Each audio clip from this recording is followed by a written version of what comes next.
Assalamualaikum warahmatullahi wabarakatuh.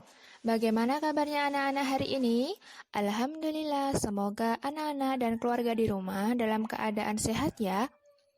Nah, sekarang kita akan kembali belajar tentang pendidikan agama Islam dan budi pekerti kelas 5, yaitu tentang mengenal kitab-kitab Allah Subhanahu wa Ta'ala.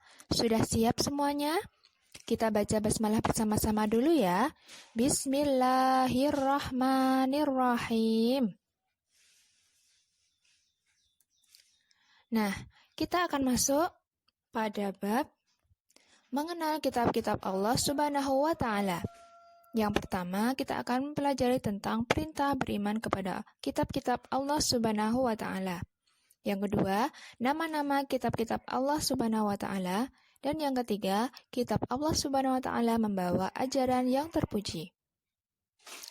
Perintah beriman kepada kitab-kitab Allah Subhanahu wa Ta'ala. Allah Subhanahu wa Ta'ala berfirman dalam Al-Quran Surat An-Nisa ayat 136, yang artinya, wahai orang-orang yang beriman, tetaplah beriman kepada Allah dan Rasul-Nya Muhammad, dan kepada kitab Al-Quran yang diturunkan kepada Rasul-Nya, serta kitab-kitab sebelumnya. Barang siapa ingkar kepada Allah, malaikat-malaikatnya, kitab-kitabnya, rasul-rasulnya, dan hari kemudian, maka sungguh orang itu telah tersesat sangat jauh. Nah, dari ayat di atas tadi ya, yang sudah Bu Esti bacakan artinya, sudah sangat jelas bahwasanya kita diperintahkan untuk beriman kepada kitab-kitab Allah. Yang ternyata Allah itu menurunkan tidak hanya kitab Al-Quran saja, ada kitab-kitab sebelumnya yang diturunkan Allah kepada Rasul-Rasulnya yang sudah terpilih. Nah, jika kita ingkar atau tidak mau beriman kepada kitab-kitab Allah tersebut, maka kita termasuk orang-orang yang tersesat sangat jauh. Jadi, kita harus beriman kepada kitab-kitab Allah, tidak hanya Al-Quran, tapi juga kitab-kitab sebelumnya. Nah, iman kepada kitab-kitab Allah itu termasuk rukun iman yang ketiga. Ya. Kemudian, kitab-kitab Allah Subhanahu wa Ta'ala itu sebagai pedoman dan petunjuk hidup manusia. Jadi, di dalam kitab-kitab Allah itu sudah menjelaskan apa yang harus dilakukan oleh manusia, apa yang harus ditinggalkan perbuatannya oleh manusia. Ya. Lanjut, nama-nama kitab-kitab Allah Subhanahu wa Ta'ala. Yang pertama, kitab Taurat diturunkan kepada Nabi Musa alaihi salam menggunakan bahasa Ibrani dan ditujukan untuk kaum Bani Israel. Yang kedua, kitab Zabur diturunkan kepada Nabi Daud alaihi salam menggunakan bahasa Kipti dan ditujukan untuk kaum Bani Israel. Yang ketiga, kitab Injil diturunkan kepada Nabi Isa alaihi salam menggunakan bahasa Suryani atau Ibrani dan ditujukan untuk kaum Bani Israel juga. Yang terakhir adalah kitab Al-Quran yang diturunkan kepada Nabi Muhammad SAW menggunakan bahasa Arab dan ditujukan untuk seluruh umat manusia. Nah, dari sini kita sudah bisa melihat dengan jelas bahwasanya kitab-kitab sebelum Al-Quran, yaitu ada Taurat, Zabur, dan Injil, ini ditujukan hanya untuk kaum Bani Israel saja. Sedangkan kitab Al-Quran yang diturunkan terakhir, dan ini sebagai penyempurna kitab-kitab sebelumnya, maka ini ditujukan untuk seluruh umat manusia. Tidak terkecuali ya, jadi untuk seluruh umat manusia. Nah, di sini untuk kitab Taurat itu hanya digunakan atau berlaku pada zamannya Nabi Musa saja. Ketika Nabi Musa sudah meninggal, maka kitab itu sudah tidak berlaku. Kemudian kitab Zabur juga hanya berlaku pada zamannya Nabi Daud saja. Ketika Nabi Daud sudah meninggal, maka kitab itu sudah tidak berlaku. Kemudian kitab Injil ini juga hanya berlaku pada kaumnya Nabi Isa. Ketika Nabi Isa sudah tiada, sudah tergantikan oleh nabi yang lain, maka kitab Injil ini juga sudah tidak berlaku.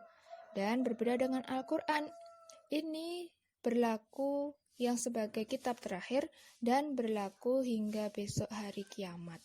Ya, jadi ini adalah kitab yang terakhir, tidak ada kitab yang turun setelah kitab Al-Quran. Dan kitab Al-Quran ini sebagai penyempurna dari kitab-kitab sebelumnya, ya, yang Allah turunkan kepada Nabi Muhammad melalui malaikat Jibril. Ya, lanjut. Nah, agar kita mudah mengingatnya, maka Bu Esti membuatkan lagu nama-nama kitab tadi dengan nada cicak-cicak di dinding. Pasti pada bisa ya. Nah, mulai Bu Esti contohkan, nanti bisa dihafalkan agar anak-anak mudah untuk mengingatnya. Namanya kitab Taurat, diterima Nabi Musa dengan bahasa Ibrani untuk kaum Bani Israel. Namanya kitab Zabur, diterima Nabi Dawud dengan bahasa Kipti untuk kaum Bani Israel. Namanya kitab Injil, diterima Nabi Isa dengan bahasa Suryani untuk kaum Bani Israel. Namanya kitab Al-Quran, diterima Nabi Muhammad dengan bahasa Arab untuk seluruh umat manusia. Nah, itu tadi ya, anak-anak bisa menghafalkan sendiri agar mudah dalam mengingatnya. Ketika ada soal, bisa diingat dengan lagu ini. Ya, lanjut, isi dalam kitab-kitab Allah Subhanahu wa Ta'ala. Yang pertama, kitab Taurat berisi tentang petunjuk kebenaran sebagai pedoman, menerangkan dengan tegas akan datangnya Nabi terakhir, yaitu Nabi Muhammad SAW.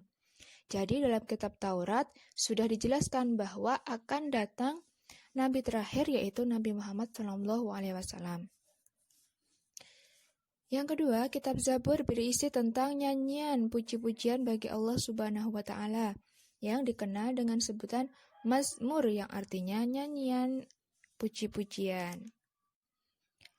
Yang selanjutnya, kitab Injil berisi tentang firman Allah Subhanahu wa Ta'ala untuk meluruskan kaum Bani Israel yang telah menyelewengkan syariat yang dibawa Nabi Musa alaihi salam. Menerangkan beberapa hukum dan mengajarkan manusia kembali pada akidah tauhid, hanya menyembah Allah Subhanahu wa Ta'ala. Menerangkan tentang kedatangan Nabi Muhammad SAW. Terakhir, kitab Al-Quran berisi tentang petunjuk-petunjuk yang benar dalam beribadah kepada Allah Subhanahu wa Ta'ala sebagai dasar hukum pertama dalam kehidupan manusia di dunia. Kitab Al-Quran. Wahyu pertama yang diterima Nabi Muhammad SAW adalah surat Al-Alaq ayat 1-5 pada waktu menyendiri di Gua Hira. Al-Quran diturunkan secara berangsur-angsur, yaitu 22 tahun, 2 bulan, 22 hari di 2 tempat, yaitu di Mekah kurang lebih selama 13 tahun dan di Madinah kurang lebih selama 10 tahun. Nama-nama lain kitab suci Al-Quran, yang pertama Al-Kitab, artinya kitab. Al-Furqan, artinya pembeda. Az-Zikr, artinya peringatan. Al-Huda, artinya petunjuk. An-Nur, artinya cahaya. Al-Bayyinah, artinya keterangan. At-Tanzil, artinya yang diturunkan. Dan Al-Karim, yang artinya yang mulia. Nah, sebenarnya masih ada banyak nama-nama lain dari kitab suci Al-Quran, namun ini hanya sebagian contoh saja Bu Esti memberikan. Ya, nanti bisa dipelajari lebih jauh. Jika anak-anak pengen mencari yang lain, bisa mencari di internet. Kitab Allah Subhanahu wa Ta'ala membawa ajaran yang terpuji. Kitab Allah Subhanahu wa Ta'ala adalah petunjuk dalam kehidupan manusia kepada Allah, kepada sesama manusia, kepada diri sendiri, kepada hewan, tumbuhan, dan alam semesta. Nah, karena kita adalah termasuk kaumnya Nabi Muhammad SAW, maka kita akan pelajari pokok-pokok isi kandungan dalam kitab kita, yaitu Al-Quran. Yang pertama, Al-Quran menjelaskan tentang keimanan kepada Allah Subhanahu wa Ta'ala. Yang kedua, memuat berbagai ilmu pengetahuan. ajaran akhlak yaitu pembentukan budi pekerti yang baik, ibadah yaitu cara beribadah kepada Allah Subhanahu wa taala, menjelaskan tentang syariah atau yaitu peraturan hukum bagi kehidupan manusia di dunia. Cerita-cerita orang terdahulu atau peristiwa yang akan datang disebut tarikh Islam. Memberikan kabar baik bagi yang taat dan peringatan dan ancaman bagi yang ingkar kepada Allah Subhanahu wa taala. Nah, itu tadi penjelasan dari Bu Esti. Mungkin ada kekurangan, kesalahan, mohon dimaafkan dan selamat mengerjakan tugas selanjutnya. Terima kasih. Wassalamualaikum warahmatullahi wabarakatuh.